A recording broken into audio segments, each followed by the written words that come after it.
Leaders say time is of the essence to protect South Carolina and its people from destruction caused by extreme weather. That especially means flooding, which poses threats statewide. Our State House reporter Mary Green taking a closer look at a new strategy that's designed to provide some solutions.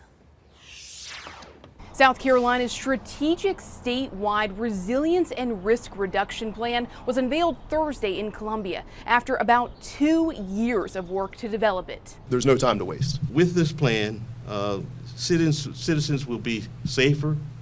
We will have a better South Carolina and an understanding of where we are in our resilience efforts. The 700-plus page plan, spearheaded by the state's Office of Resilience, lays out 54 recommendations. They're separated into categories like maintaining natural flood protection through conservation, incorporating resilience into planning and land use, and increasing outreach and education. This is going to require us to grow our communities a little smarter than we have in the past, building where we should not be building. The Office of Resilience says projects aimed at improving data collection and coordinating at the watershed level with local communities are the initial top priorities. South Carolina has demonstrated a position of global leadership. Here in South Carolina, under the governor's leadership, we've been able to dispel that you have to choose between economic and environmental sustainability. The plan also recommends establishing a voluntary pre-disaster buyout program for flood-prone properties. It's a very delicate topic, right? It's a very detailed topic you have to look at. There's a lot of things to consider.